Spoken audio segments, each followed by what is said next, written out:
ஆண்டவருக்கு மகிமை உண்டாகட்டும். அந்த வார்த்தையை நம்ம இப்போ ஆண்டவருடைய பிரசன்னத்தில் நம்ம தியானிக்க போகிறோம். ஒருவேளை துவக்கம் பார்த்தா, ஒருவேளை இந்த நீங்கள் இப்போ இந்த நம்ம டெய்லி இன்றைய தேவனுடைய வார்த்தைன்னு ஒன்று டெய்லி இது பண்ணிக்கிட்டு இருக்கிறோம். அது அநேகருக்கு பிரயோஜனமாக இருக்குது. ஆண்டவருக்கு மகிமை. துவக்கம் ஒருவேளை அங்கேருந்து தான் துவங்குற மாதிரி இருக்கும், ஆனால் அதில் மாற்றங்கள் இருக்கிறத காலையில் நான் என் ஆவியில் உணர்த்தப்பட்டேன்.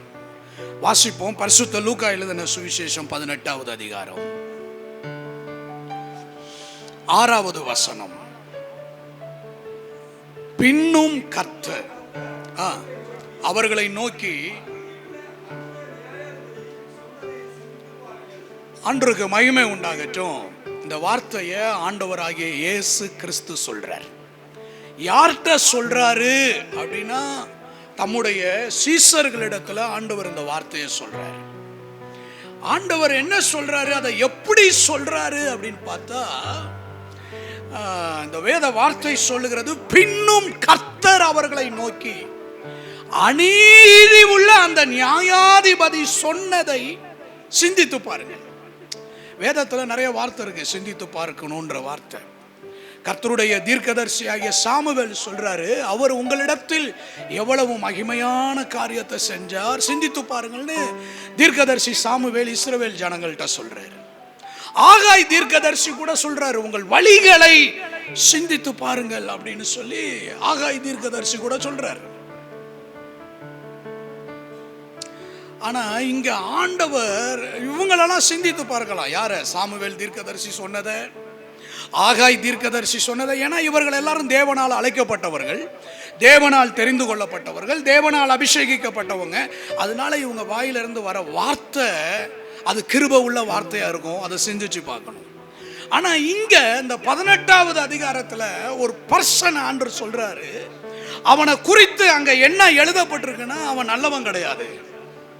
அவனை குறித்து அங்க என்ன எழுதப்பட்டிருக்குன்னா, அவன் அநீதி உள்ளவன். அவனை குறித்து அங்க என்ன எழுதப்பட்டிருக்குன்னா, அவன் தேவனுக்கு பயப்படாதவன், மனுஷனை மதிக்காதவன்.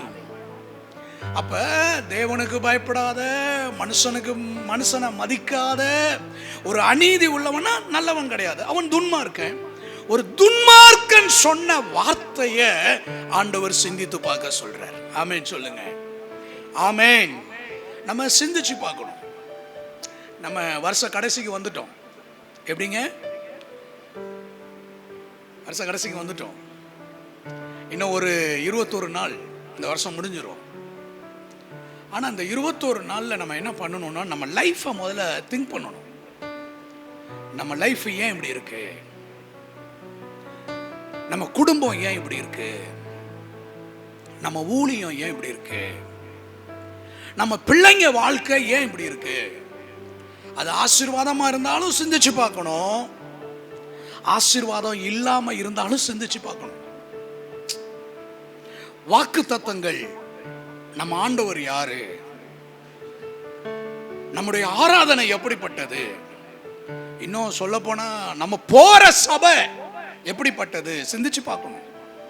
நம்ம கேட்கிற உபதேசம் எப்படிப்பட்டது, அது பயபக்திக்குரியதா, நித்தியத்துக்கு உரியதா, தேவபக்திக்குரியதா, நம்மளை ரட்சிப்புக்கு நடத்துறதா, நம்ம விசுவாசத்துல ஊன்ற கட்டுகிறதா இருக்கா நம்ம கேட்கிற உபதேசம்?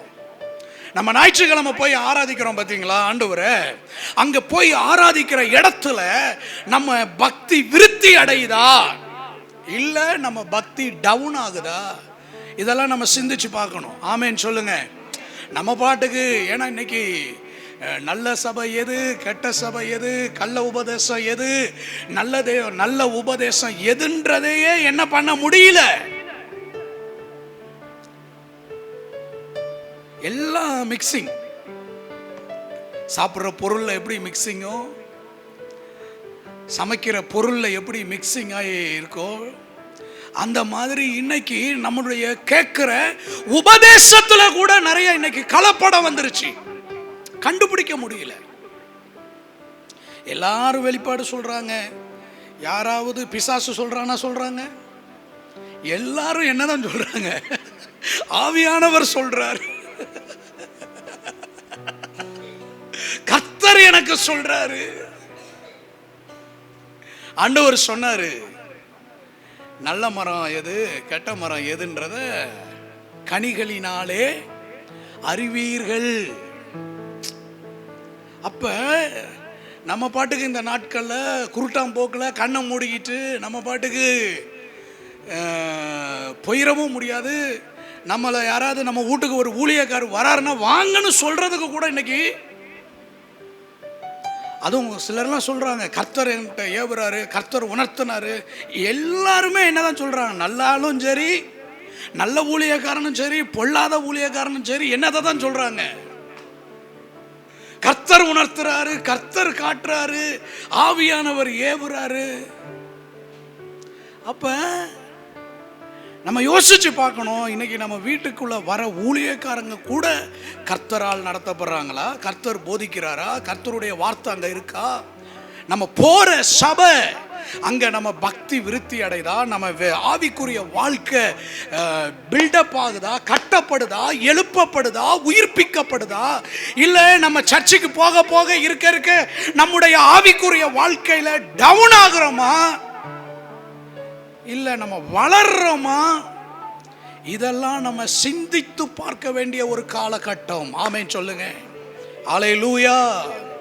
ஏன்னா ஆண்டவர் நம்மளை இந்த பொல்லாத உலகத்துல ஆண்டவர் சொல்றாரு, சர்ப்பத்தை போல வினா உள்ளவர்களா எச்சரிக்கை உள்ளவர்களா இருங்கள். ஆமென்.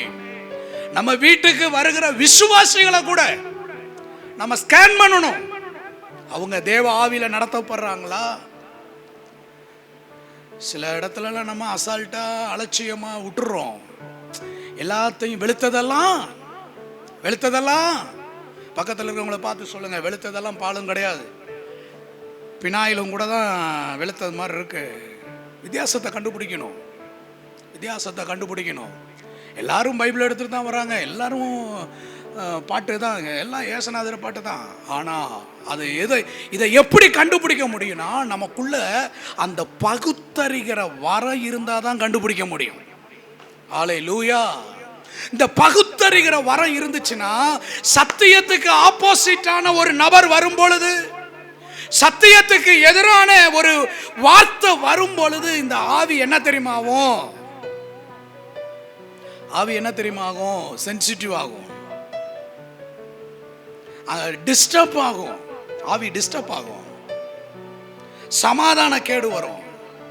அப்ப இதெல்லாம் இந்த காலங்களில நம்ம கண்டுபிடிச்சி இதை நம்ம யோசிச்சு பார்த்து தனித்து தேவ சமூகத்தில் போய் உட்கார்ந்து இல்லை தனி நேரம் அப்படியே தேவனோட சம்பாஷித்து கொண்டு இதெல்லாம் நம்ம நிதானித்தால் ஒழிய வரப்போகிற காலத்துக்கு நம்ம தப்பித்து கொள்ள முடியாது.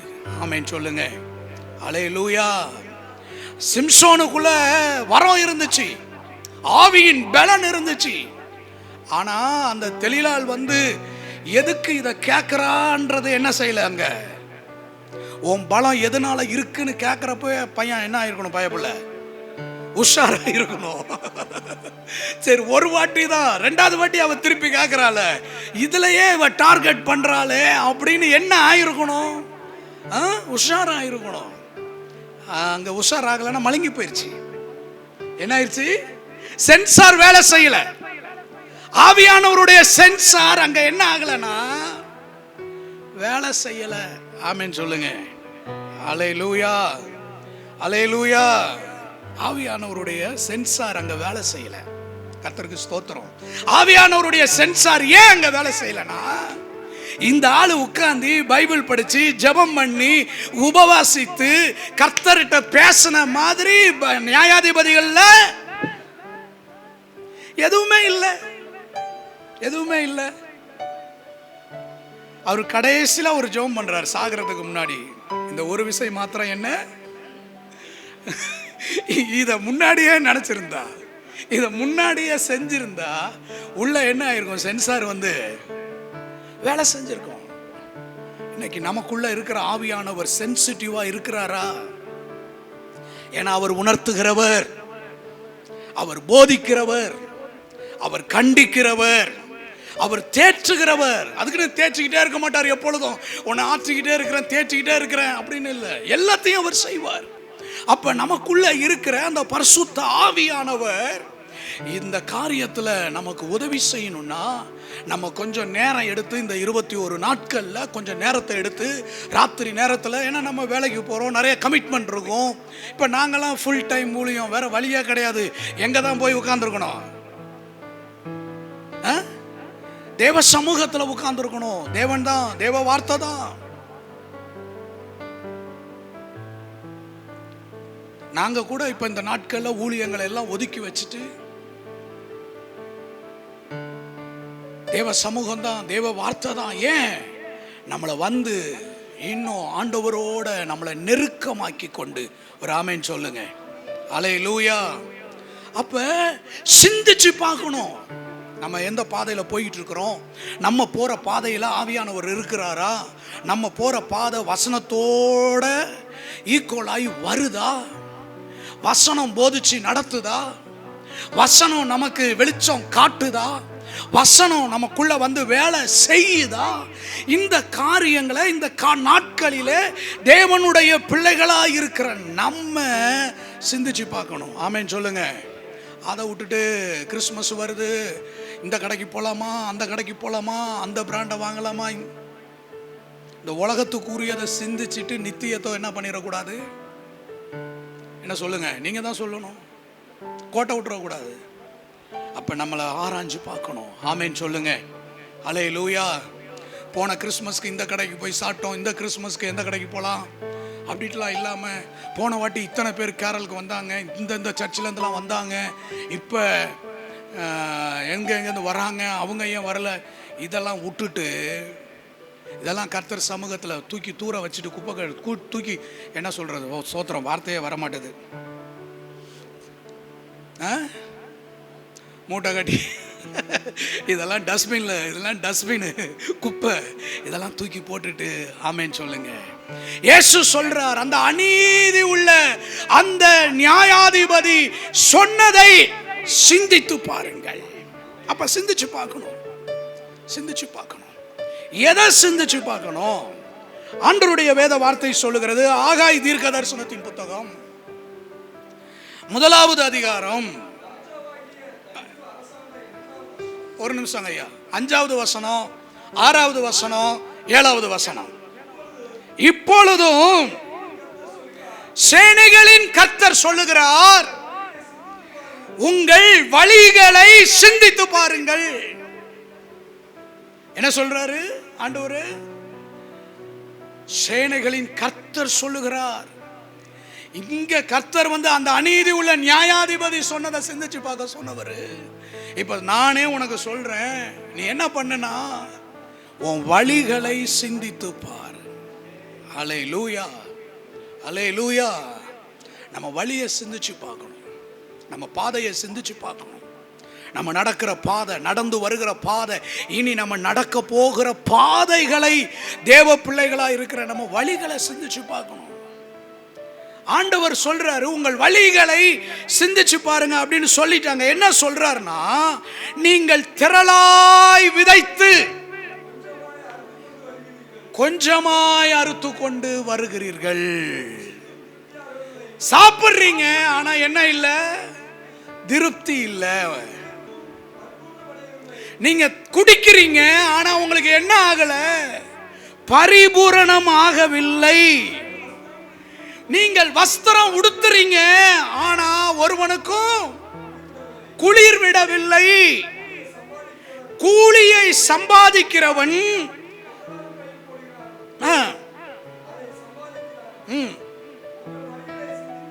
உங்கள் வழிகளை சிந்தித்து பாருங்கள். இங்க ஆண்டவர் என்ன சொல்றாருன்னா, கொஞ்சம் சிந்திச்சு பாருப்பா. இந்த 2024 ரொம்ப தூரம் ஓடிட்ட. சிலர்லாம் சொல்லுவாங்க ரொம்ப உழைச்சிட்டோம்.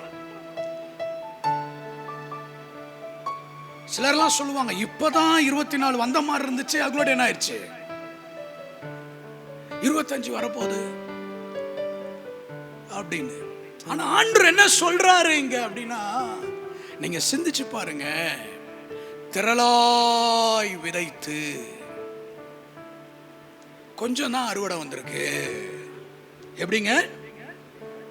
திரளா விதைச்சி கொஞ்சம் தான் அறுவடை வந்திருக்கு உனக்கு. நிறைய வேலைலாம் இருந்துச்சு, நிறைய சம்பாதிக்கிறதுக்கு வழி இருந்துச்சு, நிறைய பணம் இந்த வருஷம் வந்துச்சு, நிறைய ஆர்டர்ஸ் நமக்கு வந்துச்சு, நிறைய ஒரு ஷிஃப்ட்ல 2 ஷிஃப்ட் 3 ஷிஃப்ட் பார்த்தோம். எல்லாம் சரிதான், எல்லாம் ஓகே தான். இடையில கூட ஜூன் மாதத்தில் கூட சபையில் சாட்சி கூட சொன்னோம், கர்த்தர் இந்த வருஷத்தில் நிறைய வேலைகளை கொடுத்தா, நிக்கிறதுக்கு நேரம் இல்லை. கர்த்தருக்கு தோத்திரம்.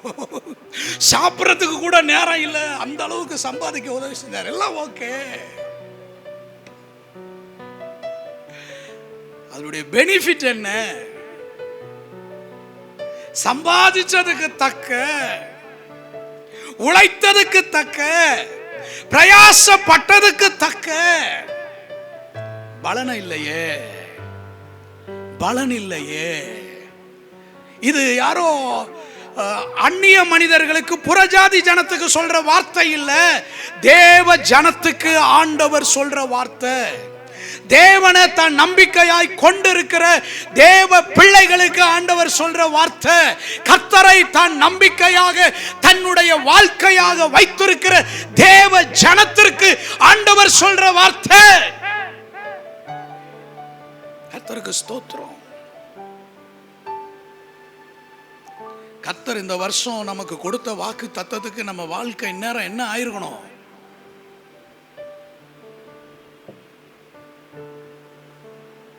நீ ஆசீர்வாதமா இருப்ப. அந்த 1ஆம் தேதி கார்டு வந்துச்சா? நீ கீழாக மாட்டாய் மேலாவாய் வந்துச்சா கார்டு? நீர்ப்பாய்ச்சலான தோட்டத்தை போல, வற்றாத நீரூற்றை போல. இப்ப வந்த கார்டு என்ன ஆயிருக்கணும் நேரம்? இதை தான் உட்கார்ந்து சிந்திச்சு பார்க்கணும்.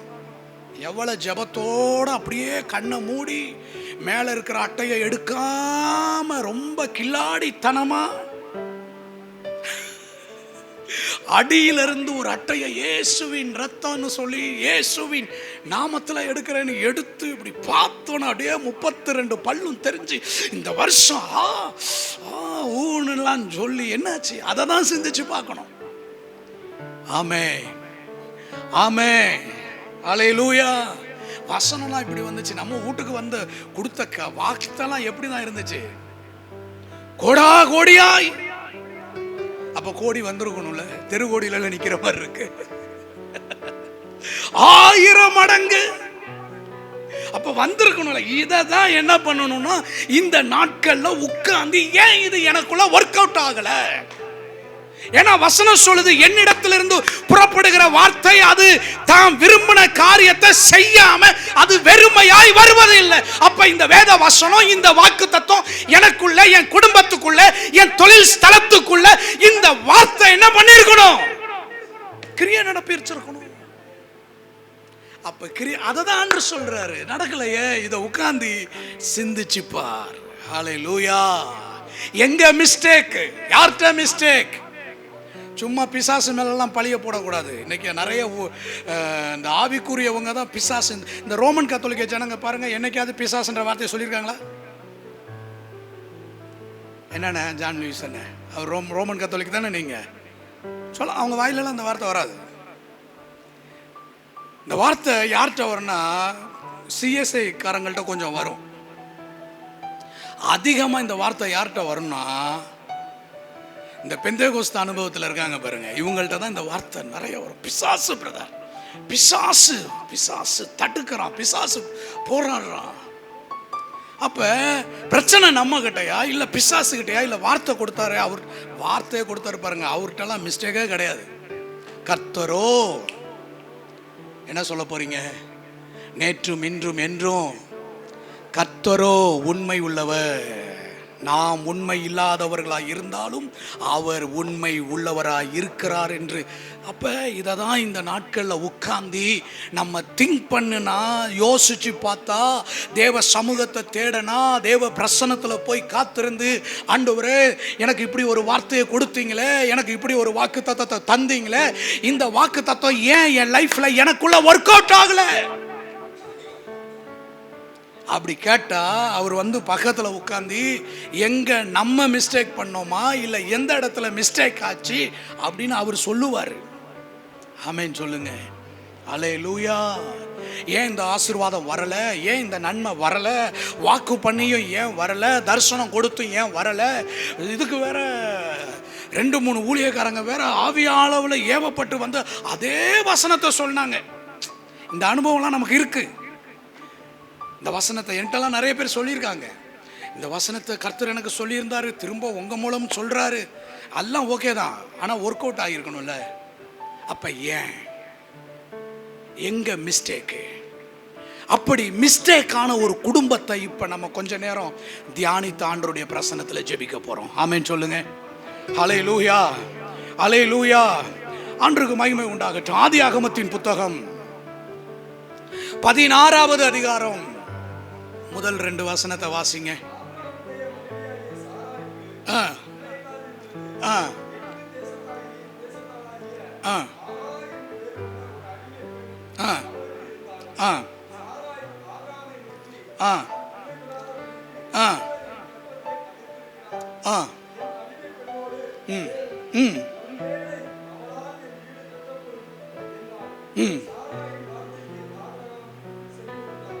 ஆண்டவருக்கு மகிமை உண்டாகட்டும். இங்க ஒரு குடும்பம். இது எந்த குடும்பம்னா ஆண்டவரால அழைச்சிட்டு வந்த குடும்பம், ஆண்டவரால தெரிந்து கொள்ளப்பட்ட குடும்பம், ஆண்டவருடைய சத்தத்தை கேட்ட ஒரு குடும்பம், ஆண்டவருடைய வாக்கு தத்தத்துக்கு உரிய ஒரு குடும்பம்.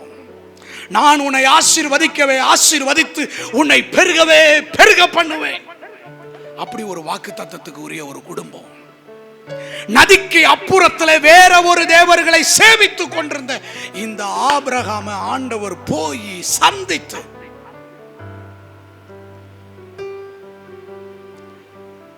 ஆண்டவர் இவனுக்கு சொல்றாரு, நீ உன் இனத்தை விட்டு, உன் தேசத்தை விட்டு, உன் குடும்பத்தை விட்டு, எல்லாத்தையும் விட்டுட்டு நான் உனக்கு ஒரு தேசம் வச்சிருக்கேன், நான் உனக்கு ஒரு நாட்டை கொடுக்க போறேன், அந்த நாட்டுக்கு நீ போ, அந்த நாட்டில் நான் உன்னை ஆசீர்வதிப்பேன், அந்த நாட்டில் உன் பேரை நான் பெருமைப்படுத்துவேன், அங்க உன் வம்சம் எல்லாம் ஆசீர்வதிக்கப்படும். வாக்கு தத்தத்தை வாங்கிட்டு வர்றாரு. வாக்கு தத்தம் இன்னும் நிறைவேறல, ஆனா கீழ்ப்படிஞ்சிட்டாரு, ஒபே பண்ணிட்டாரு. நம்மளாம் எப்ப கீழ்ப்படிவோம்னா நமக்கு வாக்கு தத்தம் கிடைச்சி அது சக்சஸா நிறைவேறினதுக்கு அப்புறம் தான் நம்மளாம் கீழ்ப்படிவோம். முதல் நடக்கட்டும் ஆண்டவரே, முதல்ல நீங்க செய்யுங்க ஆண்டவரே, மற்றதெல்லாம் அப்புறம் பார்த்துக்கலாம், அப்படிதான் சொல்லுவோம் நம்ம. ஏன்னா இப்ப நம்ம தேவ மனிதர்கள், தேவ ஜனத்துடைய மனநிலை அப்படி ஆயிடுச்சு. முதல் நடக்கட்டும், ஏதாவது ஒரு அடையாளத்தையாவது எனக்கு என்ன பண்ணுங்க, அனுகூலமா காட்டுங்க. ஆனா ஆபிரகாமுக்கு அப்படி இல்லை. எடுத்த உடனே கண்டிஷன் தான். என்ன கண்டிஷன்? கட்டளை தான். எடுத்த உடனே என்னன்னா, நான் உனக்கு ஒரு தேசத்தை கொடுப்பாங்க, வா. எடுத்த உடனே உன் வீட்டை விட்டு, உன் தேசத்தை விட்டுடு, உன் இனத்தை விட்டுடு, எல்லாத்தையும் விட்டுட்டு என் பின்னாடி வா. காரணம் என்ன அப்படின்னா, ஏன் தேசத்தை விட சொன்னாரு, ஏன் வீட்டை விட சொன்னாரு, ஆபிரகாம் குடும்பத்தை ஏன் விட சொன்னாரு அப்படின்னா, அவங்க எல்லாம் விக்கிரக ஆராதனையில இருந்தவங்க. அப்ப அங்க ஆண்டவருடைய வேலை ஒர்க் அவுட் ஆகாது விக்கிரக ஆராதனை இருக்கிற இடத்துல. ஆனா அந்த குடும்பத்துக்குள்ள இவன் உண்மை உள்ளவனா இருக்கிறான். நெகேமியா 8வது அதிகாரத்தில் எழுதப்பட்டிருக்கு, உண்மை உள்ளதாய் கண்டு ஆபிரகாம் தன்னுடைய இருதயத்தில், அவன் எடுத்துருங்க அந்த வசனத்தை வாசிச்சிடுவோம். நெகேமியாவின் புத்தகம் 8வது அதிகாரம்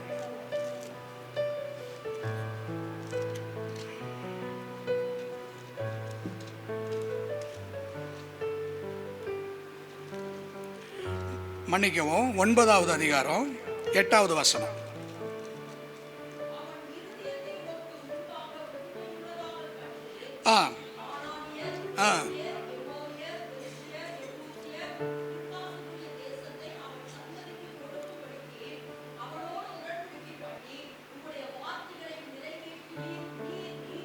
ஆண்டவருக்கு மகிமை உண்டாகட்டும். ஆண்டவருடைய வார்த்தை சொல்லுகிறது, அவன் இருதயத்தை உமக்கு முன்பாக கர்த்தருக்கு முன்பு அவன் இருதயம் உண்மையா இருக்கு. அந்த நான் சொல்றேன், என்ற கர்த்தர் பேசுறாருன்னு நினைக்கிறேன். வாக்கு தத்துவம் கூட நம்ம இருதயம் உண்மை உள்ளதா இருந்தால் தான் கர்த்தர் நமக்கு கொடுப்பாரு. அழைப்பு கூட நம்ம மேல ஒரு விசேஷித்த அழைப்பு வருது, கர்த்தர் நம்மளை தேடி வராருன்னா கூட நமக்குள்ள உண்மை உத்தமம் இருந்தால் தான் கர்த்தர் வருவார். அது ஆபிரகாம்கிட்ட இருந்துச்சு. அதனால ஆபிரகாம்கிட்ட வந்து சொல்றாரு, அவன் உண்மை உள்ளவனா, அவன் இருதயத்தை கர்த்தர் பார்த்துட்டு அதனால தான் போய் கூப்பிடுறாரு. ஏன்னா அந்த தேராகு குடும்பத்தில் மற்ற யார்கிட்டையும் இல்லாத ஒன்று ஆபிரகாம்குள்ள இருக்கு, அந்த உண்மை உள்ள இருதயம். நான் உங்களுக்கு சொல்றேன், இன்னைக்கு ரொம்ப பேர்த்துக்கிட்ட சாமர்த்தியம் இருக்கு, ஆனா உண்மை இல்லை. உண்மை காப்பாத்தும், சாமர்த்தியம் காப்பாத்திக்கிட்டே வரும். ஆனா முட்டுச்சந்தில கை விட்டுடும் சாமர்த்தியம். என்ன பண்ணிரும் சாமர்த்தியம்? யாக்கோபு கிட்ட நிறைய சாமர்த்தியம் இருந்துச்சு. அவன் ஏமாத்த பொய் பேச எல்லாம் அவனை காப்பாத்திக்கிட்டே வந்துச்சு. ஆனா எல்லா இடத்துலயும் சாமர்த்தியம் அவனை காப்பாற்ற முடியல. கடைசியில் ஆண்டவர்கிட்ட வந்து விழுந்தான். ஆமென். நமக்கு சாமர்த்தியம் இருக்கக்கூடாதுங்க, உண்மை இருக்கணும். உத்தமனுக்கு கர்த்தர் துணை, ஆண்டவருடைய வார்த்தை சொல்லுகிறது. தானியேல் சிங்க கெபில இருந்து சொல்றான், நான் தேவனுக்கு முன்பாக நீதி கேடு செய்யவில்லை, அவர் என்னை தப்புவிப்பார். ஆமா, உண்மை இருக்கணும், சாமர்த்தியம் இருக்கக்கூடாது. சாமர்த்தியம் இருந்துச்சுன்னா நிறைய தொல்லைகள் வரும். யாக்கோபுக்கு அதுதான் நடந்துச்சு. ஈசாக்கு கிட்ட உண்மை இருந்துச்சு, அவனை கர்த்தர் எல்லாத்துலயும் காப்பாத்திட்டு வந்தார். இன்னைக்கு கர்த்தருடைய பிள்ளைகிட்ட நல்ல பாட்டு இருக்கு, நல்ல ஆராதனை இருக்கு, ஜெபம் நல்லா இருக்கு. உண்மை இருக்கணும். உண்மை இல்லாத ஜெபம், உண்மை இல்லாத ஆராதனை, உண்மை இல்லாத அர்ப்பணிப்பு நம்மளை வெக்கப்படுத்திடும். வெக்கப்பட்டு போயிடுவோம் எங்கேயாவது. ஆண்டவர் கை விட்டுருவாரு உண்மை இல்லாத மனுஷனை. ஆண்டவர் ஒரு கிரேஸ் இருக்கும், ஒரு கிருபை இருக்கும், ஆனா அதை நம்ம உண்மைக்கு நேராக திருப்பிடணும். ஆமேன்னு சொல்லுங்க. அல்லேலூயா. நான் அந்த சாமர்த்தியத்தை வச்சு வாழ்ந்துடலாம் அப்படின்னு மட்டும் நினைச்சிடாதீங்க. உண்மை. இந்த ஆபிரகாமுக்கு இந்த அழைப்பு வந்ததுக்கு கூட காரணம் என்னன்னா, அவனுக்கிட்ட உண்மை இருந்துச்சு. அதனாலதான் ஆண்டவர் அவனை அழைச்சார், அவனுக்கு வாக்கு கொடுத்தார். நான் நேரா தேவ வார்த்தைக்கு வரேன். வாக்கு கொடுத்தார், உன்னை நான் ஆசீர்வதிப்பேன், உனக்கு சந்ததியை கொடுப்பேன். 75 வயசு ஆபிரகாம் கீழ்ப்படிஞ்சு ஆண்டவர் சத்தத்தை கேட்டுட்டு எல்லாத்தையும் விட்டுட்டு கர்த்தர் காண்பித்த தேசத்துக்கு புறப்பட்டு வந்துகிட்டு இருக்கிறார். நம்ம கூட இன்னைக்கு அப்படிதான் பிரயாணப்பட்டுக்கிட்டு இருக்கிறோம் நம்ம வாழ்க்கையில. 15வது அதிகாரத்துல கூட ஆபிரகாம் சோர்ந்து போயிட்டார். நீர் எனக்கு என்ன தருவீர், நான் பிள்ளை இல்லாம இருக்கிறேன். ஆண்டவர் வந்து அவனை திடப்படுத்துறார். வானத்து நட்சத்திரங்களை பார், கடற்கரை மணலை எண்ணி பார், உன்னால முடியுமா, அந்த மாதிரி நான் உன்னை ஆசீர்வதிப்பேன். இப்ப என்னாச்சுன்னா, ஆபிரகாம் குடும்பத்துக்குள்ள இந்த ஆகார்ன்ற ஒரு நபர் வரா. ஆமென் சொல்லுங்க. அல்லேலூயா, அல்லேலூயா. இப்ப என்னாச்சுன்னா, கர்த்தர் வாக்கு பண்ணினார் பாருங்க, அந்த வாக்கு தத்துவம் ஆபிரகாமுடைய வாழ்க்கையில நிறைவேறல, தாமதமாகிட்டே இருக்காரு. ஆண்டவர் வார்த்தையை முன்னாடி நமக்கு கொடுத்துடுவார், வாக்கு தத்தத்தை முன்பு கொடுத்துடுவார். ஆனா அந்த வாக்கு தத்தத்துக்கு நம்மளை ஆண்டவர் வந்து ஆயத்தப்படுத்துவார், தகுதிப்படுத்துவார். வாக்கு தத்தம் முன்னாடி வந்துடும். ஆனா அந்த வாக்கு தத்தத்துக்கு ஆண்டவர் என்ன பண்ணுவாருன்னா, நம்மளை வந்து ஆயத்தப்படுத்துவார், ப்ராசஸ் பண்ணுவார். தகுதிப்படுத்தாம எதையும் ஆண்டவர் நமக்கு ஒரு நாளும் கொடுப்பது கிடையவே கிடையாது. அவர் நம்மளை பலப்படுத்தி ஸ்திரப்படுத்தி நிலைநிறுத்துகிறவர். அதுதான் தகுதிப்படுத்துகிறவர்.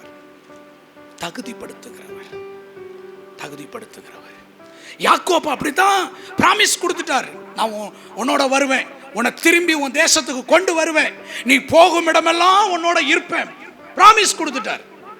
ஆனா அந்த பிராமிஸை நிறைவேற்றதுக்கு முன்னாடியே அவனை ப்ராசஸ் பண்றாரு, தகுதிப்படுத்துறாரு. அந்த வாக்கு தத்தத்துக்கு அவன் தகுதி ஆயிட்டான். கடைசியில ஆமென் சொல்லுங்க.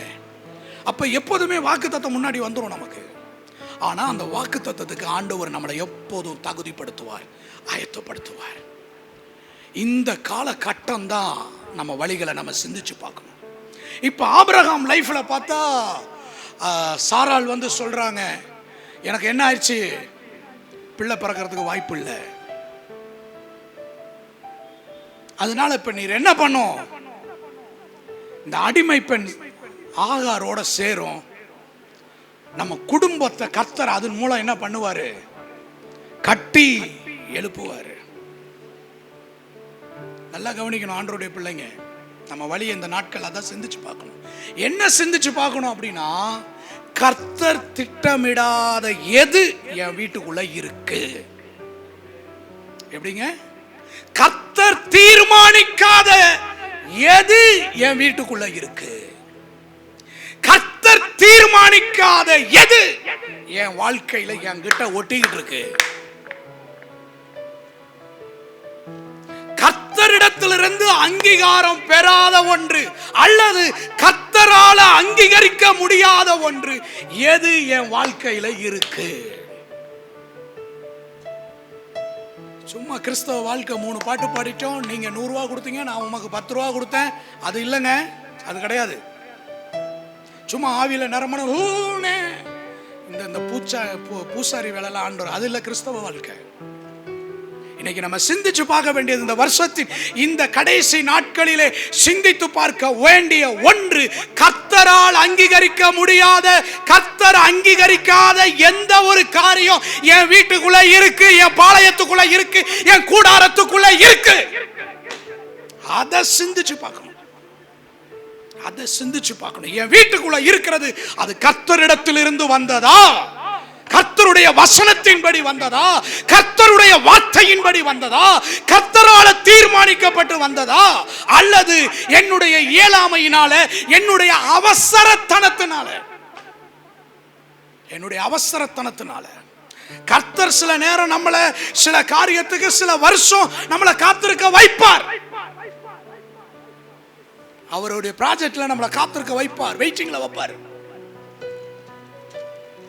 நான் அதுக்கு முன்னாடி என் அறிவை பயன்படுத்தி, எனக்கு இருக்கிற அனுகூலத்தை பயன்படுத்தி, என் அவசரத்துல கர்த்தர் தராத ஒன்றை, கர்த்தரால தீர்மானிக்காத ஒன்றை, கர்த்தரால நிர்ணயம் செய்ய முடியாத ஒன்றை நான் என் கூடாரத்துக்குள்ள கொண்டு வந்து வச்சிருக்கிறேனா சிந்திச்சு பார்க்கணும். ஆண்டவர் சொல்றார். ஹல்லேலூயா, ஹல்லேலூயா. நல்லா கவனிங்க, இந்த எரிகோல யுத்தத்தில் கிடைச்ச அந்த பாபிலோன் சால்வையையும் ஒரு வெள்ளி தட்டையும் ஆகான்றவன் எடுத்துக்கொண்டு போய் தான் கூடாரத்துக்குள்ள வச்சான். கர்த்தர் அங்கீகரிக்காத பொருள். எகிப்தில் எல்லாம் சாபத்தீடானது சுட்டரிக்கப்படணும். பொன்னும் வெள்ளியும் கர்த்தருக்குரியது, அது கர்த்தருடைய ஆலயத்துக்கு, கர்த்தருடைய பண்டக சாலையில் கொண்டாந்து சேர்க்கணும். இவன் என்ன பண்ணனா, கொண்டாந்து தான் கூடாரத்துக்குள்ள வச்சான். நான் ரொம்ப சொல்ல விரும்பல, நிலைமை என்ன தெரியுமா, நிலைமை என்ன தெரியுமா, அதை அவன் அனுபவிக்கலங்க. எலிசாவோடு கூட இருந்த கேயாசி, அந்த நாகமான் குஷ்டரோகி கொண்டாந்து கொடுக்கிற வெகுமதிகளை எலிசா தட்டிட்டான். வேண்டாம், யா எடுத்துட்டு போயா, உங்க இருந்தாலும் ஒண்ணு வேண்டாம். கேயாசி பின்னாடியே ஓடி போய் என்ன பண்ணா, பொய் சொல்லி, இப்பதான் உமது அடியான் ஊழியக்காரன் வீட்டுக்கு வந்தாங்க, அவங்களுக்கு கொடுக்கறதுக்கு ஒன்றும் இல்லை. இந்த பண ஆசை இருக்கிற இடத்துல பொய்யா ஆவி வேலை செய்யும். பண ஆசை இருக்கிற ஆள்கிட்ட பொய் வேலை செய்யும், இல்லாததை இருக்கிறது மாதிரி சொல்லி. நல்லா கவனிக்கணும், லெசன் டு மீ, கவனிக்கணும், நல்லா கவனிக்கணும். இவன் அந்த வாங்கினான் பாருங்க, கேயாசி நாகமான்ட்டு, நம்ம எல்லாருடைய கண்ணு பார்க்க அந்த காணிக்கை வாங்கினா, நம்ம கண்ணுக்கு தெரியாத ஒண்ணு, அவன்கிட்ட இருந்த வியாதியையும் வாங்கிட்டு வந்துட்டான். அவன்கிட்ட இருந்த வியாதியை வாங்கிட்டு வந்துட்டான். கொண்டு போய் தான் வீட்டுல வச்சுட்டு இப்ப வந்து நிக்கிறான். எலிசா கேட்கிறார், எங்கப்பா போன, உன் மனம் என்னப்பா இப்படி போயிருச்சு. ஒன்று சொல்லியிருக்கலாம், அந்த பாருங்க ஊழியக்கார, உங்களுக்கு வேண்டாம், எனக்கு வேணும். நான் போய் வாங்கிட்டேன். அங்க ஒரு பொய், அங்க ஒரு பொய். நீங்க ஆண்டவர்கிட்ட விளையாண்டாதீங்க. சத்தியத்தை தெரிஞ்சவங்க, சத்தியத்தில் வாழ்றவங்க ஆண்டவர்கிட்ட இதாயிராதீங்க, மிஸ்யூஸ் பண்ணிடாதீங்க. பேசாம சரி போ நீ வச்சுக்க என்னமோன்னு சொல்லியிருப்பாரு எலிசா. அவன் போய் சொன்னான் பாருங்க, இப்போ அவன்கிட்ட இருந்த வியாதியும் இவன்கிட்ட வந்துருச்சு. இன்னைக்கு நான் என்ன சொல்றேன், அந்த 2024 டிசம்பர் 7ஆம் தேதி தேவ பிள்ளையே, நீங்க வீட்டுக்கு போய் சிந்திக்க வேண்டிய ஒன்று, கர்த்தர் அங்கீகரிக்காததை எது எது என் வீட்டுக்குள்ள நான் வச்சுக்கிட்டு இருக்கிறேன். கர்த்தர் அங்கீகரிக்காத எந்த, கர்த்தரால நிர்ணயம் செய்ய முடியாத எதை நான் என் கூடாரத்துக்குள்ள வச்சுக்கிட்டு இருக்கிறேன். சிந்திக்கணும், யோசிக்கணும், நிதானிக்கணும், வேதத்தின் வெளிச்சத்துல பார்க்கணும். கர்த்தரால் அங்கீகரிக்காத எது எனக்குள்ள இருக்கு, எது என் வீட்டுக்குள்ள இருக்கு, எதை பாளையத்துக்குள்ள நான் வச்சுக்கிட்டு இருக்கிறேன், எதை என் இருதயத்துக்குள்ள நான் வச்சுக்கிட்டு இருக்கிறேன். ஒருவேளை ஆபிரகாம் நினைச்சிருக்கலாம், நான் கேட்கலப்பா, சாராளே தான் என்ன பண்ணா, சாராளே தான் கொடுத்தான், சாராளே தான் கொடுத்தான். நானாவா போய் கேட்டேன், நானாவா போய் விழுந்தேன், நானாவா தேடினேன், நானா இப்ப பிள்ளை கேட்டேன்.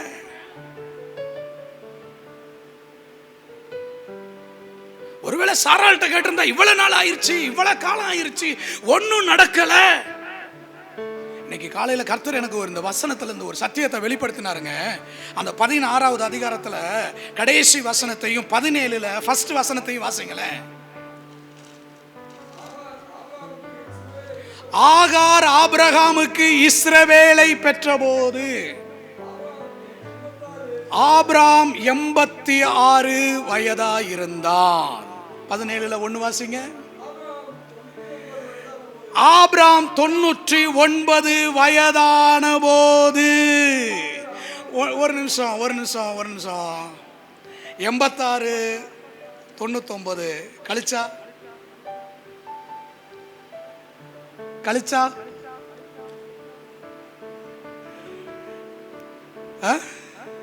13 வருஷமா? 13 வருஷம் ஆபிரகாமுக்கும் ஆண்டவருக்கும் பேச்சுவார்த்தையே இல்லைங்க, பேச்சுவார்த்தையே இல்லைங்க, பேச்சுவார்த்தையே இல்லைங்க. ஏங்க, எவ்வளவு நம்பி இந்த ஆபிரகாம் ஆண்டவர் கூட்டிட்டு வந்தார், எவ்வளவு சிநேகித்து கூட்டிட்டு வந்தார், எத்தனை பெரிய வாக்கு தத்தங்களை கொடுத்து கூட்டிட்டு வந்தார். நீர் எனக்கு என்ன தருவீர், நான் பிள்ளை இல்லாம இருக்கிறேன்னு உடனே ஆண்டவர் வந்துட்டாருங்க. உடனே ஆண்டவர் வந்துட்டார். ஆபிரகாம், வானத்து நட்சத்திரங்களை எண்ணிப்பார், நான் உன்னை அப்படி ஆசீர்வதிச்சிடுவேன், நான் உன்னை அப்படி உயர்த்திடுவேன். இப்ப 86 வயசுல இருந்து 99 வயது வரைக்கும் ஆண்டவருக்கும் ஆபிரகாமுக்கு என்ன இல்லை? நடக்கிறப்பெல்லாம் பேசின ஆண்டவர், நீ எழுந்து நட, தேசத்தை உனக்கு கொடுப்பேன்னு சொன்னவர், நீளம் அகலத்தை சொன்னவர், எல்லையை சொன்னவர், எல்லா காரியத்தையும் வாக்கு பண்ணினவர், எல்லா காரியத்தையும் முன் குறித்து ஆபிரகாமோடு பேசிக் கொண்டிருந்த ஆண்டவர் 86ல இருந்து 99 வயசு வரைக்கும் ஆண்டவருடைய சேனல்ல ஆபிரகாம் இல்லைங்க. இன்னைக்கு நம்ம வாழ்க்கை எப்படிங்க இருக்கு? ஆண்டவர் நம்மள்ட்ட இடைப்படுறாரா? ஆண்டவர் நம்மள்ட்ட பேசுறாரா? ஆண்டவருடைய சத்தம் நம்ம காதுல கேக்குதா? இல்ல ஒருவேளை ஆண்டவருடைய சத்தம் கேட்கலன்னா ஆண்டவர் நிர்ணயம் பண்ணாத ஏதோ ஒண்ணு நம்ம கூடாரத்துக்குள்ள வச்சுக்கிட்டு இருக்கிறோம், நம்ம வாழ்க்கையில வச்சுக்கிட்டு இருக்கிறோம். சாராள் அங்கீகரிச்சிட்டாங்க ஆகார.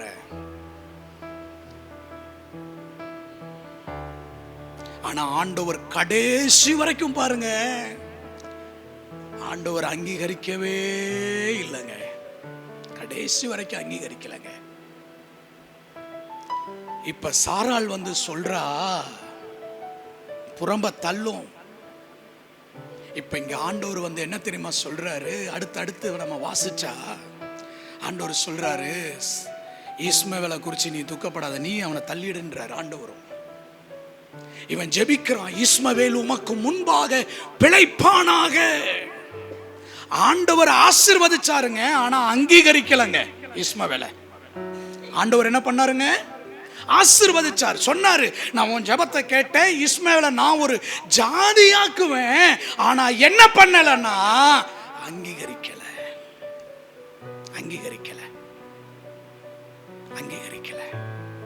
ஏன் ஆண்டவர் அங்கீகரிக்கல? என்னால அங்கீகரிக்கப்பட்ட நபர் இஸ்மவேல் கிடையாது. என்னால் அங்கீகரிக்கப்பட்ட நபர் ஆகார் கிடையாது. என்னால் அங்கீகரிக்கப்பட்ட நபர் சாராள் தான்.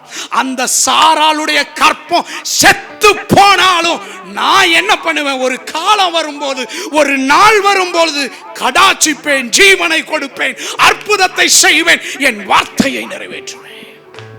நீங்கள் தேவனால் அங்கீகரிக்கப்பட்டவர்களாக இருந்தா உங்க நாடி நரம்பு எல்லாம் செத்து போனாலும் தேவனாலே ஜீவனை உண்டாக்க முடியும். நீங்கள் தேவனால் அங்கீகரிக்கப்பட்ட நபராக இருந்தால் இன்னைக்கு உலகம் உங்களை தள்ளி வைக்கலாம், உங்க குடும்பத்தில் இருக்கிற நபர் தள்ளி வைக்கலாம், உங்களுடைய இன ஜனங்கள் உங்களை தள்ளி வைக்கலாம்.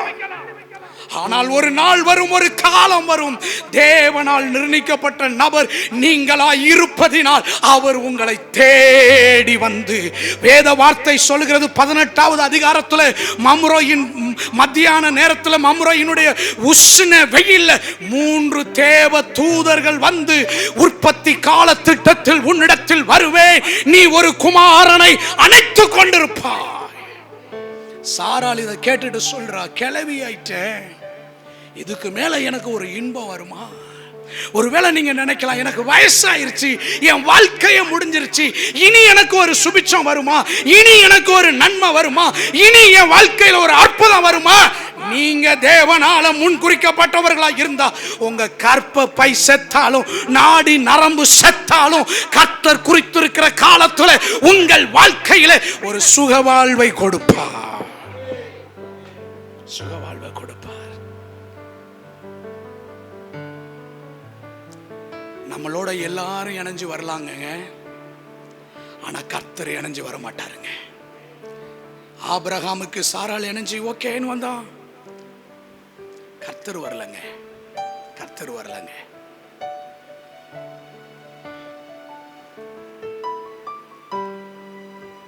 பதிமூணு வருஷம் கழிச்சு வர்றாரு. இப்ப சொல்றாரு, எனக்கு முன்பாக உத்தமனாயிரு. அவருடைய ப்ராசஸ் அவர் நிறைவேற்ற போறாரு. அவருடைய திட்டத்தை ஆபிரகாமுக்குள்ள நிறைவேற்ற வராரு. நீங்க அடுத்து பார்த்தா நீங்க பாருங்களேன், 21 கர்த்தர் தாம் சொல்லி இருந்தபடியே சாராள் பேரில் கடாட்சமானார். கர்த்தர் உரைத்தபடியே சாராளுக்கு செய்தருளினார். ஆமென் சொல்லுங்க. ஹல்லேலூயா, ஹல்லேலூயா. உலகம் என்னங்க சொல்றது? சாராளுக்கு வயசாயிருச்சுன்னு, இனி கற்பப்பை செத்து போச்சுன்னு உலகம் சொல்லட்டுங்க, கூட இருக்கிறவங்களாம் சொல்லட்டுங்க, நீ ஒண்ணுக்கும் உதவாத ஆளுன்னு. ஆனா கர்த்தர் குறித்த நாளில, குறித்த நேரத்துல, குறித்த காலத்துல அன்றைய வார்த்தை சொல்லுகிறது, கர்த்தர் தாம் உரைத்தபடியே சாராளுக்கு செய்தருளினார். ஹல்லேலூயா. நான் நினைச்சேன், நான் தான் தப்பா நினைச்சிட்டேன் போல இருக்கு. நீங்க கையெல்லாம் தட்டி கர்த்தரை தோத்திரம் பண்ணுவீங்கன்னு. இனிமேல் தட்டிராதீங்க, பில்டிங் எதுவும் இடிச்சிரும். நம்பிக்கையை விடாதீங்க. ஆனா திங்க் பண்ணுங்க, என்ன தெரியுமா? கர்த்தர் நிர்ணயிக்காத ஒண்ணு என் வீட்டுக்குள்ள இருந்துச்சுன்னா, கர்த்தர் வாக்குத்தத்தம் பண்ணாத ஒரு பொருள் என் வீட்டுக்குள்ள இருந்துச்சுன்னா, கர்த்தர் வாக்குத்தத்தம் பண்ணாத ஒரு உறவு என் குடும்பத்துக்குள்ள இருந்துச்சுன்னா, கர்த்தர் வாக்குத்தத்தம் பண்ணாத ஒண்ணுல நான் ஆர்வம் காட்டி நான் இது வரைக்கும் செயல்பட்டுக்கிட்டு இருந்தேனா, இருக்குன்னா, இன்னைக்கு அவை விட்டு நான் வெளியே வரத்துக்கு என்னை ஒப்பு கொடுக்கிறேன். அப்படி நீங்க ஒப்பு கொடுத்துட்டீங்கன்னு வச்சுக்கங்க, கர்த்தர் உங்கள்கிட்ட உடன்படிக்கை பண்ணுவார். கர்த்தர் உங்கள்கிட்ட உடன்படிக்கை பண்ணுவார். உங்க சந்ததிக்கு உடன்படிக்கை பண்ணுவார். 17 சொல்றாரு, நான் உனக்கு மட்டும் தேவன் இல்ல, உன் சந்ததிக்கே நான் தேவனா இருக்கும்படி உனக்கும் உனக்கு பின் வரும் உன் சந்ததியோடு நான் ஒரு உடன்படிக்கையை பண்ணுகிறேன். ஹல்லேலூயா, ஹல்லேலூயா, ஹல்லேலூயா. இன்னைக்கு ஆண்டவர்ட்ட உங்களை ஒப்பு கொடுங்க. நல்ல கவனிங்க. பொல்லாத பிசாசு தெரிந்து கொள்ளப்பட்ட இந்த குடும்பத்துக்குள்ள டார்கெட் பண்ணி கொண்டு வந்தான் பாருங்க. அவனுடைய பிராண்டை கொண்டு வந்தான், அவனுடைய ப்ராடக்டை உள்ள கொண்டு வரான். வேற குடும்பத்துக்குள்ள கொண்டு போல. தேவனால தெரிந்து கொள்ளப்பட்ட நபர் இந்த 2 பேரும். இப்ப ப்ராடக்டை என்ன பண்ணணும்? ஏன் லோத்து குடும்பத்துக்குள்ள கொண்டு போயிருக்கலாம்ல, வேற குடும்பத்துக்குள்ள கொண்டு போயிருக்கலாம்ல. அவன் டார்கெட் தேவனால தெரிந்து கொள்ளப்பட்ட குடும்பம். அப்ப பக்க வழியா அவனுடைய ஒரு பிராண்டை உள்ள கொண்டு வரான். எப்படி கொண்டு வரான்? கமுக்கமா கொண்டு வரான், அமைதலா கொண்டு வரான், கர்த்தர் கொடுக்கிற மாதிரியே கொண்டு வரான், கர்த்தருடைய வார்த்தை மாதிரியே கொண்டு வரான். இன்னைக்கு இதை தான் நம்ம சிந்திக்கணும் தேவ பிள்ளைங்க. இதை தான் நம்ம இன்னைக்கு நிதானிச்சு பார்க்கணும். என் கூடாரத்துக்குள்ள எது இருக்கு, என் வாழ்க்கையில எது இருக்கு, என் தனிப்பட்ட ஜீவியத்துல கர்த்தர் நிர்ணயிக்காத ஒரு நபர், கர்த்தர் நிர்ணயிக்காத ஒரு உறவு, கர்த்தர் நிர்ணயிக்காத ஒரு சம்பாஷணை எது இருக்கு?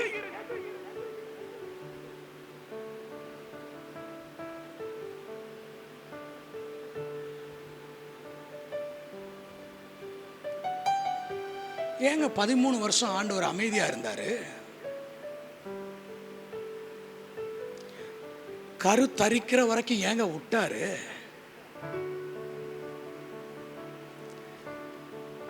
விருத்த சேதனம் பண்ற வரைக்கும் விட்டாரு ஏங்க? ஈசாக்கு பிறக்கிற வரைக்கும் ஏங்க விட்டாரு?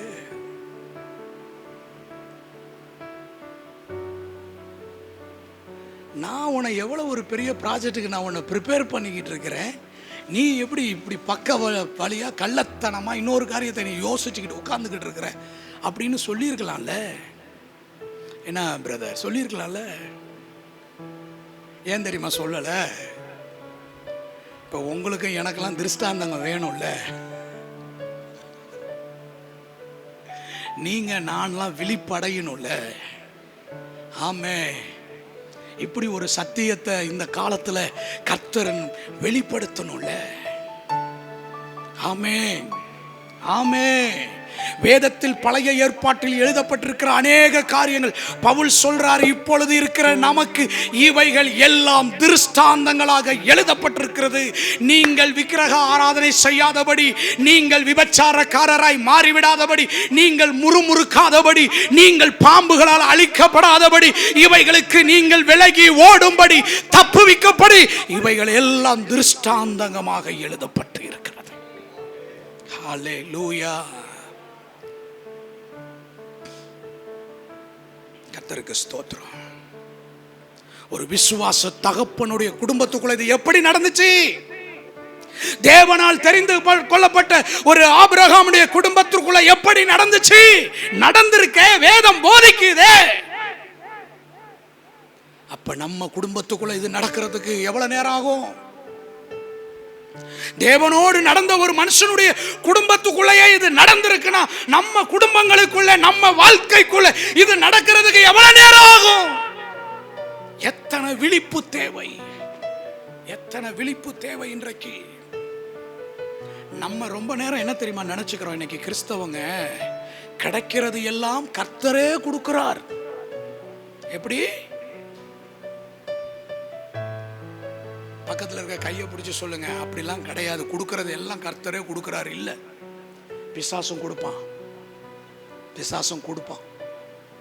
கிடைக்கிறது எல்லாம் கர்த்தர்கிட்ட இல்லை, கிடைக்கிறது எல்லாம் நேரா பரலோகத்திலேருந்து உங்களுக்கு ஃப்ரம் டு அட்ரஸ் போட்டு ஸ்ட்ரைட்டா கேப்ரியல் தூதன் கொண்டாந்து கொடுத்த மாதிரி இல்லை. பொல்லாத பிசாசு இருக்கான். இங்கத்தான் பகுத்தறிகிற வரம் வேணும், இங்கத்தான் வரங்கள் கிரியை செய்யணும். இது கர்த்தர் கொடுக்கிறாரா? இது கர்த்தர்கிட்ட இருந்து வந்துச்சா, இது பரலோகத்தின் காரியமா இல்ல நரகத்துடைய காரியமா, இங்க தான் திங்க் பண்ணணும். இன்னைக்கு ரொம்ப பேருடைய வாழ்க்கை நரக வாழ்க்கையா இருக்கு. ஆனா அந்த நரக வாழ்க்கையோட ஸ்டோரி எடுத்து பாருங்க. வசனம் கிடைச்சிச்சு, ஊழியக்காரங்க சொன்னாங்க, தீர்க்கதரிசிங்க சொன்னாங்க, தூங்குறப்ப கனவுல வந்துச்சு, கனவுல வரதெல்லாம் கர்த்தர்ட்ட இருந்து வருதுன்னு.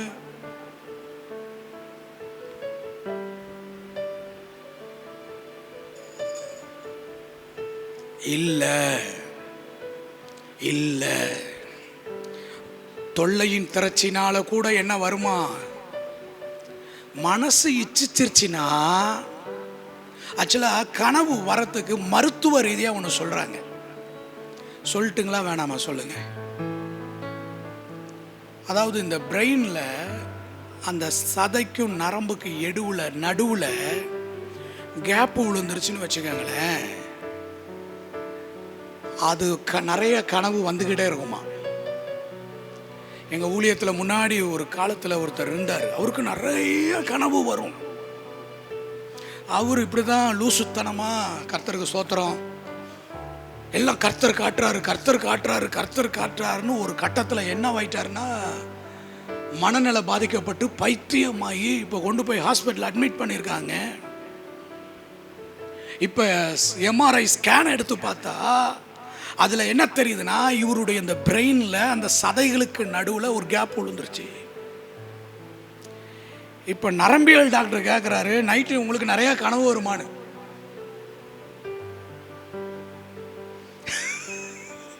இப்போ இவர் சொல்றாரு, ஆமா நிறைய கனவு வரும். இவர் சொல்றாரு, நான் இத்தனை நாள் அந்த கனவுலாம் கர்த்தர் கொடுத்தாருன்னு நினைச்சுக்கிட்டு. நான் கதை சொல்லலை, ப்ரூஃப் இருக்கேன்ட்ட, ப்ரூஃப் இருக்கு, ஆதாரத்தோட பேசுறேன். அதனால நிறைய கனவு வந்துச்சுன்னா முதல் எம்ஆர்ஐ ஸ்கேன் எடுத்து எதை செக் பண்ணுங்க. சும்மா கர்த்தர் கொடுத்தாரு கர்த்தர் கொடுத்தாருன்னு சொல்லிக்கிட்டு இருக்காதீங்க. கர்த்தர் காட்டினாரு கர்த்தர் காட்டினாருன்னு அவருக்கு வேற வேலை இல்லை பாருங்க. உங்களுக்கு டெய்லியும் வந்து உங்களை தூங்க விடாம உங்க தூக்கத்தை கலைச்சி உங்களுக்கு அப்படி ஒரு கனவை கொடுத்து இல்லைங்க. அப்படியே கனவு வந்துச்சுன்னா அடுத்த நாள் நல்ல ஞாபகம் வச்சுக்கோங்க, கர்த்தர் கொடுத்தாருன்னு வச்சுக்கோங்களேன், நமக்கு திரும்ப அது நினைப்பூட்டப்படும். மறந்துடுவோம், நினைப்பூட்டப்படும். அதை குறித்து ஜெபிக்கும் போது உணர்வு வரும், ஜெபிக்கும் போது அதை குறித்ததான எண்ணம் வரும். பேசுவார் ஆண்டவர் கனவுல. ஆனா எல்லாத்தையும் போனது வந்தது ஜனாதிபதி அப்துல் கலாம் கூட தான் சொல்லியிருக்காரு, கனவு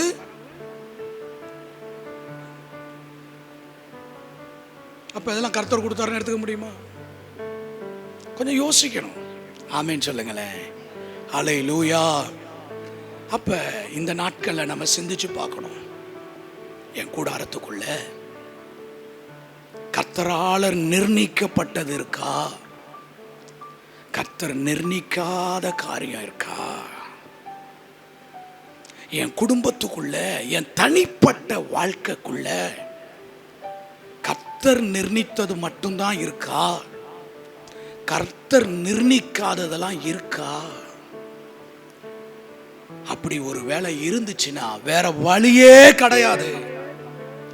அது எவ்வளவு பெரிய காரியமா இருந்தாலும் சரி, அதை புறம் தள்ளி தான் ஆகணும். கர்த்தர் அங்கீகரிக்காத ஒன்றோடு இத்தனை காலங்கள் பிரயாணப்பட்டது போதும். இனிமேல் கர்த்தர் அங்கீகரிக்காத ஒன்றோடு நீங்க பிரயாணப்படாதீங்க. கர்த்தரின் ஆசீர்வாதமே ஐஸ்வர்யத்தை தரும், அதனோடு அவர் வேதனையை கூட்ட மாட்டாருங்க. வேதனை இருக்காதுங்க. கர்த்தர் ஒன்று தராருன்னா அதுல வேதனை இருக்காதுங்க. கர்த்தர் ஒன்று தராருன்னா அதுல சமாதானம் இருக்குங்க. கர்த்தர் ஒன்று மூவ் பண்றாருன்னா அந்த ஆரம்பத்திலேயே அதுல ஒரு சமாதானம் இருக்கும். நீங்க பாருங்க, நெகேமியா கர்த்தருடைய ஆலயத்தை கட்ட அவன் சிறைச்சாலையில இருந்து அவன் மனசுக்குள்ள அந்த ஆவியின் ஏவுதல் வந்துருச்சு. அவன் அந்த அரண்மனையில் இருக்கிறான். எருசலேம்ல போய் அலங்கம் கட்டணும்.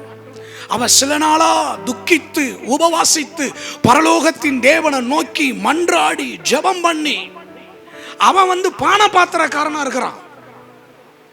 இப்ப இந்த ஜெபம்லாம் முடிஞ்சு இப்ப அரண்மனைக்கு போய் அவன் என்ன பண்றான், தன்னுடைய சர்வீஸ, தன்னுடைய வேலையை செய்யறான். ராஜாவுக்கு எடுத்து சாப்பாடுலாம் வச்சுக்கிட்டு இருக்கிறான். ராஜா சாப்பிடுற தட்டை பார்க்காம இவன் முகத்தை பார்க்கிறாரு. முகத்தை பார்த்துட்டு கேட்கிறாரு, என்ன நெகேமியா, நீ ஏதோ ஒரு மாதிரி துக்கமா இருக்கிற, இதுக்கு முன்னாடி நான் உன்னை துக்கத்தோட பார்த்தது இல்லையே, இது உனக்குள்ள ஏதோ மனவியாதி இருக்கிற மாதிரி இருக்க அப்படின்றப்ப இவன் தன்னுடைய காரியத்தை ரிலீஸ் பண்றான். நல்லா கவனிங்க, ராஜா சாப்பிட்ற நேரத்தில் சாப்பாட்டு தட்டை பார்க்காம இவன் முகத்தை பார்த்தாருன்னா கர்த்தரங்க கிரியை செய்கிறார். இவன் ஒன்றும் கேட்கல, நான் ஊருக்கு போகிறேன், எனக்கு இத்தனை நாள் வேணும், எனக்கு குதிரை வேணும், பணம் வேணும், இவன் எதுவுமே கேட்கல. அவர் சாப்பிட்டுக்கிட்டே இப்போ அவர் கேட்குறாரு, இந்த எருசலேமுக்கு நீ போயிட்டு வர உனக்கு எத்தனை நாள் செல்லும்? நான் ஒன்று சொல்லிட்டேன் உங்களுக்கு, கர்த்தருக்கு சித்தம் இருந்துச்சுன்னா கர்த்தர் உங்களை அவரே மூவ் பண்ணுவார், கர்த்தரே வழியை திறப்பார். இவன் கேட்குறான், இத்தனை நாள் ஆகும், எனக்கு குதிரை வேணும், இதெல்லாம் கேட்டோன்னே அவர் கடிதம் எழுதி இவனை யாரும் தடை பண்ண வேண்டாம், இவன் எருசலேமுக்கு போயிட்டு வரட்டும், இவன் காரியத்தை அனுகூலமாக்கட்டும். நெகேமி அங்கே எழுதுறாரு, பரலோகத்தின் தேவன் என் காரியத்தை கை கூடி வர பண்ணினா.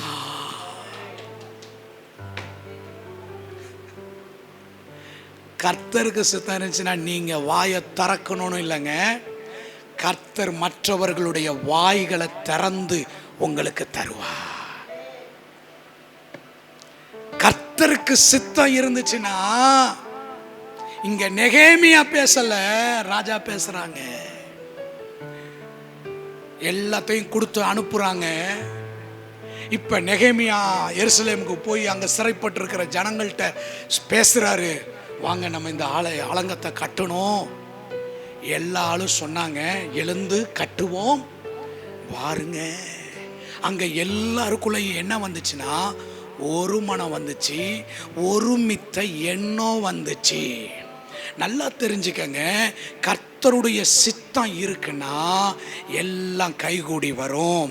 கர்த்தருக்கு சித்தம் இருக்குன்னா எல்லாம் ஒருமனப்பட்டு வருவார்கள். ஸ்தோத்திரம்.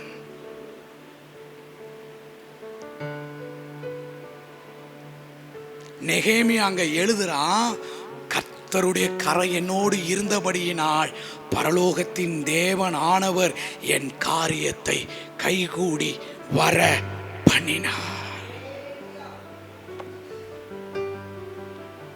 அங்க எல்லாம் சமாதானமா இருந்துச்சு, அங்க எல்லாம் அனுகூலமா இருந்துச்சு, அங்க எல்லாம் அனுசரணையா இருந்துச்சு. கர்த்தருடைய ப்ராஜெக்ட் சக்சஸா 52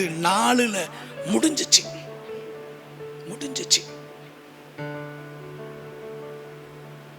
ஆபிரகாம் தன்னுடைய குமாரனாகிய ஈசாக்குக்கு பெண் பார்க்கறதுக்கு எலினேசரை அனுப்புறாரு.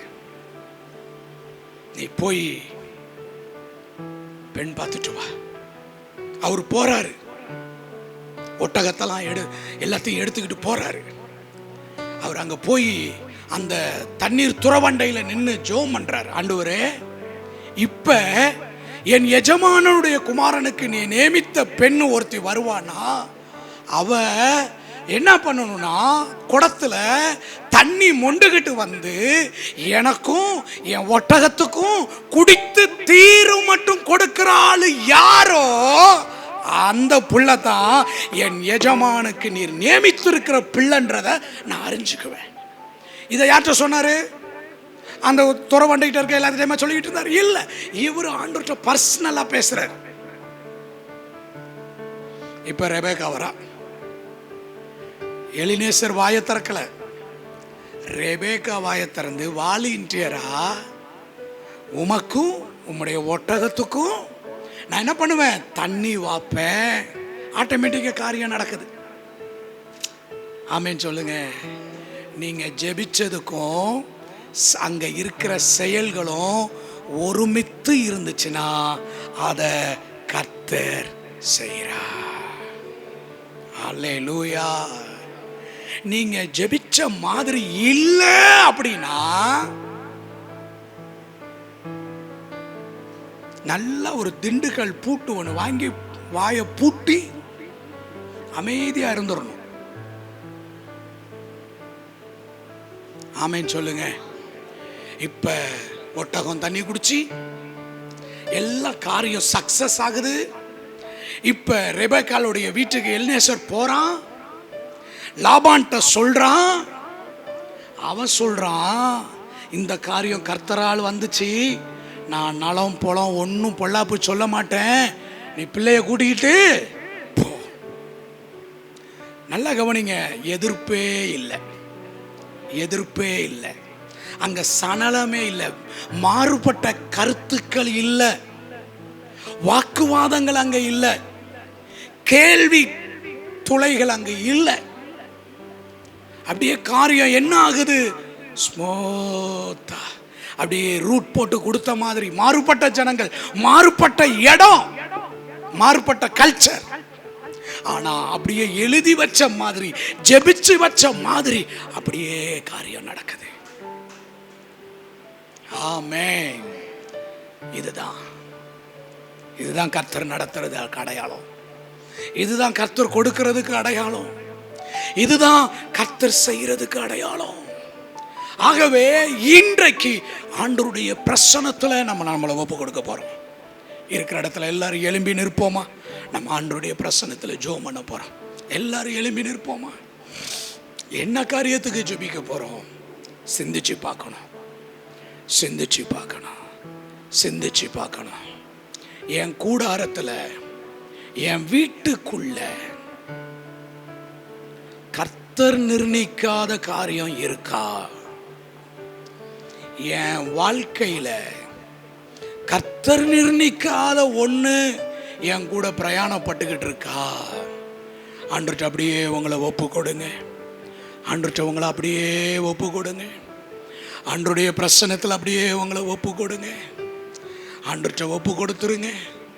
கர்த்தர் அனுமதிக்காத ஒரு உறவோட பிரயாணப்பட்டுக்கிட்டு இருக்கிறேன்னா, கர்த்தர் அனுமதிக்காத ஒரு காரியத்துல நான் என்னுடைய பலனை, என்னுடைய நேரத்தை நான் செலவு பண்ணிக்கிட்டு இருக்கிறேன்னா, ஷகாடா லாபாடா ராபாடா, ஆவியானவரே இந்த நாட்களிலே எனக்கு உணர்த்துங்க ஆண்டவரே, எனக்கு உணர்த்துங்க ஆண்டவரே, எனக்கு உணர்த்துங்க ஆண்டவரே, எனக்கு போதிச்சிடுங்க ஆண்டவரே, எனக்கு காட்டி கொடுத்துருங்க ஆண்டவரே. ரிபாலா ரபாலா ரிபாலா ரகானந்தடல ரபாலா ரபாலா ரபாடா ஓ ரபாதடா ரகதடா ரபாதடா ரபாதடா. கர்த்தர் அனுமதிக்காத ஒன்று இருக்கிற இடத்துல சமாதான கேடுகள் இருந்து கொண்டே இருக்கும், சமாதான குலைச்சல்கள் இருந்து கொண்டே இருக்கும். கர்த்தர் அனுமதிக்காத இடத்துல ஒரு மனங்கள் தடைப்படும். ஆண்டவர்ட்ட ஒப்பு கொடுங்க, ஆண்டவர்ட்ட ஒப்பு கொடுங்க. ஓ ரபாலாரா கதனா ஓ ரபாலரகானந்தரா. ஆண்டவரே, இத்தனை காலங்கள், துன்பத்தின் காலங்கள், வேதனையின் காலங்கள், நெருக்கத்தின் காலங்கள், சமாதான குலைச்சலின் காலங்கள், இன்றைக்கு எங்கள் வழிகளை நாங்கள் சிந்தித்து பார்க்கிறோம், எங்கள் வழிகளை நாங்கள் சிந்தித்து பார்க்கிறோம், எங்கள் காரியங்களை கர்த்தாவே சிந்தித்து பார்க்கிறோம். வேதனை உண்டாக்குகிற வழி என்னிடத்தில் உண்டா என்று பார்த்தோம்.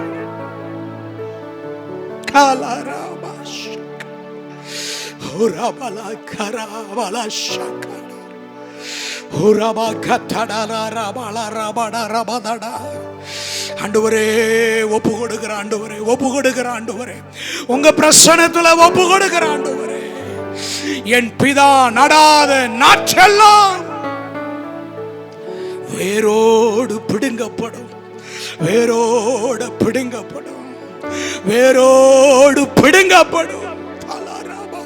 ஆண்டவரே ஒப்பு கொடுங்க, ஒப்பு கொடுங்க, ஒப்பு கொடுங்க, ஒப்பு கொடுங்க. ஆண்டவரே ஒப்பு கொடுங்க. ரிபாலா ரபாலா ரதாடா ரபாதாடா ரபாதாடா. ஆண்டவரே, இந்த உலகத்தின் காரியங்கள், ஆண்டவரே, பிசாசானவன் பக்க வழியாக என் வாழ்க்கையில கொண்டு வந்த ஒவ்வொரு காரியங்களும் இன்றைக்கு அவைகள் வேறு பிரிக்கப்படுவதாக. அதன் கனிகளினால் அதை நீங்கள் அறிவீர்கள்.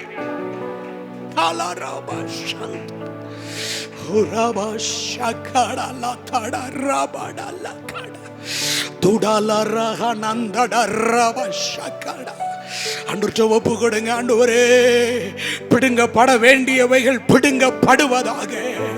ஆண்டவரே, சுட்டரிக்கப்பட வேண்டியவைகள் இயேசுவின் நாமத்தில் சுட்டரிக்கப்படுவது. ஆண்டவரே ஒப்பு கொடுங்க. வேற ஒரு ஆசை, வேற ஒரு விருப்பம், வேற ஒரு எண்ணம், வேற ஒரு காரியம் எனக்கு வேண்டாம் ஆண்டவரே, எனக்கு வேண்டாம் ஆண்டவரே. உம்மை தவிர, உங்க சித்தத்தை தவிர, உங்க விருப்பத்தை தவிர.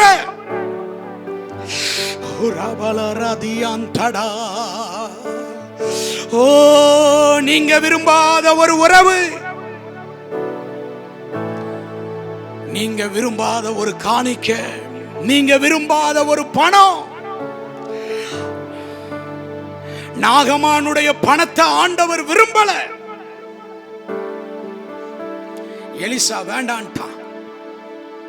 ஆனா கேயாசி அதை பின்தொடர்ந்து போனான். அவன் அவன்கிட்ட பணத்தை மட்டும் வாங்கிட்டு வரல, அவனுடைய வியாதியையும் வாங்கிட்டு வந்துட்டான்.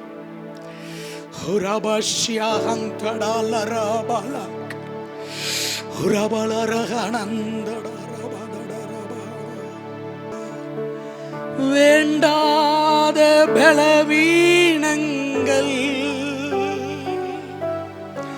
ஆண்டவா முன்வைக்கிறே, வேண்டாத பலவீனங்கள் ஆண்டவா முன்வைக்கிறே, மீண்டும் தலை தூக்காமல் மாண்டு மடியட்டுமே, மீண்டும் தலை தூக்காமல் மாண்டு மடியட்டுமே. உகந்த காணிக்கையா ஒப்பு கொடுத்தேனையா, சுகந்த வாசனையா முகர்ந்து மகிழுமையா, சுகந்த வாசனையா முகர்ந்து மகிழுமையா. தகப்பனே, உம்பிடத்தில் தகன பலியானே, தகப்பனே, உம்பிடத்தில்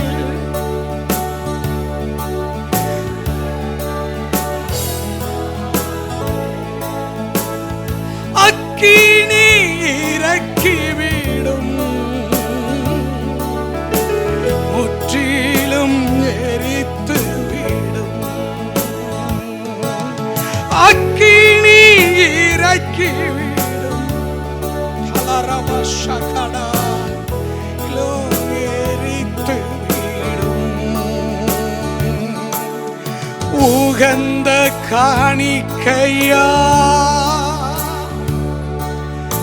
ஒப்பு கொடுத்தேனையா, சுகந்த வாசனையா முகர்ந்து மகிழுமையா, சுகந்த வாசனையா முகர்ந்து மகிழும் ஐயா. வேண்டாத பலவீனங்கள் ஆண்டவா முன் வைக்கிறே. வேண்டாத பலவீனங்கள்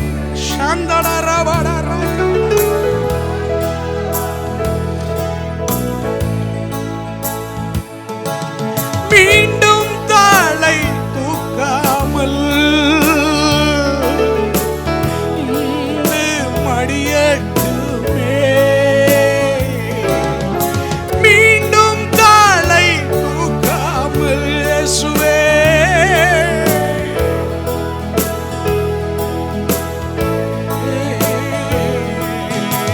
உகந்த காணிக்கை ஒப்பு கொடுத்தேன் ஐயா. சுகந்த வாசனையா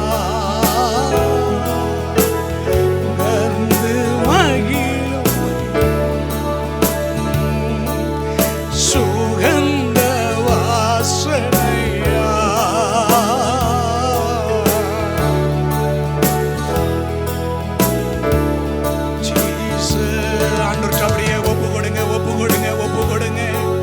ஒப்பு கொடுங்க ஆண்டவரே. நான் ஒப்பு கொடுக்கிற ஆண்டவரே, எங்களை ஒப்பு கொடுக்கிற ஆண்டவரே.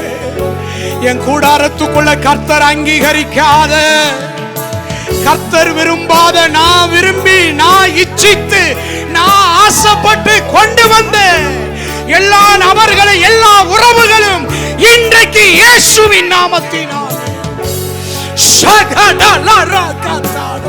ஒரு அக்கினி இறங்கி அவைகளை சுட்டெரிப்பதாக, சுட்டெரிப்பதாக. உமக்கு வேண்டாத ஒன்று எனக்கு வேண்டாம் ஆண்டவரே. நீர் விரும்பாத ஒன்று எனக்கு வேண்டாம் ஆண்டவரே. எனக்கு வேண்டாம் ஆண்டவரே. எனக்கு வேண்டாம் ஆண்டவரே. எனக்கு வேண்டாம் ஆண்டவரே. நீர் விரும்பாத ஒன்று, நீர் விருப்பம் கொள்ளாத ஒன்று, உமக்கு சித்தமில்லாத ஒன்று சுட்டரிக்கப்படட்டும், சுட்டரிக்கப்படட்டும். முதலாவது கலைகளை ஒரு கட்டாக கட்டி சுட்டரியுங்கள்.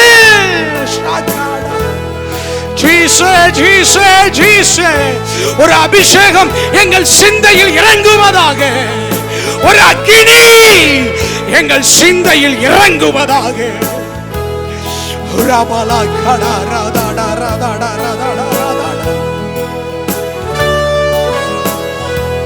தகப்பனே உம்பிடத்தில் தகன பலியானே. தகப்பனே உம்பிடத்தில் தகன பலியானே. அக்கினி இறக்கிவிடும், முற்றிலும் எரித்து விடும். அக்கினி இறக்கிவிடும். ஒரு அக்கினி எங்க கூடாரத்துல இறங்கட்டும். ஒரு அக்கினி எங்க ஆவி ஆத்தும சிந்தையில இறங்கட்டும். எங்கள் உணர்வுகளில இறங்கட்டும். எங்கள் மாம்சத்தில இறங்கட்டும்.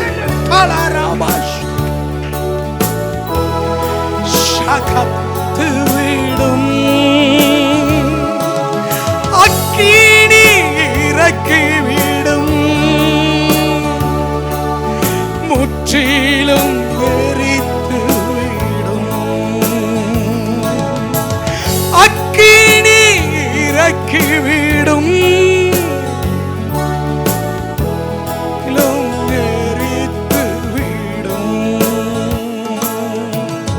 வேண்டாத பலவீனங்கள் ஆண்டவா முன் வைக்கிறே.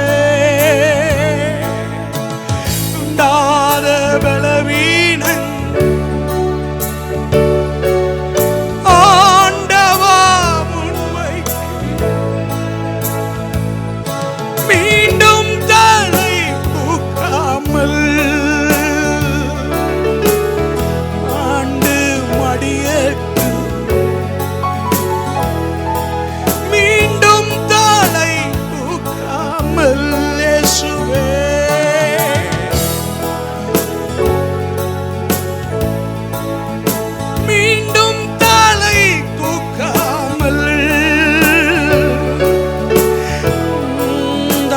சந்தரா தேடரே மீண்டும் தலை தூக்காமல்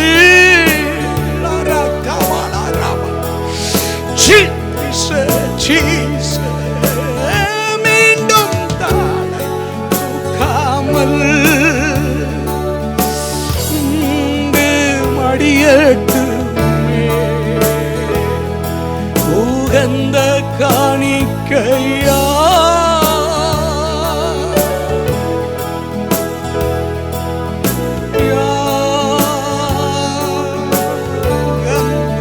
வாசனையா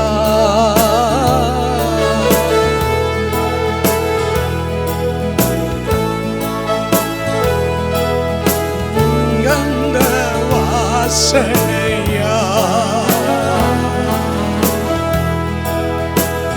இளமையா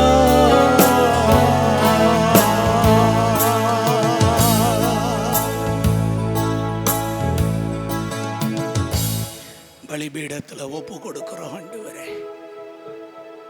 கர்த்தரால் அங்கீகரிக்காத ஒன்றும் என்னுடைய அங்கீகாரம் கிடையாது. கர்த்தரால் தீர்மானிக்காத ஒன்றும் இனி என் தீர்மானமாய் இருக்க கூடாது.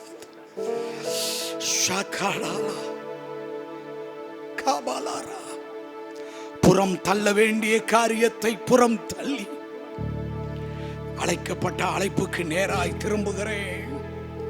கல்வாரிக்கு நேராய் திரும்புகிறேன்.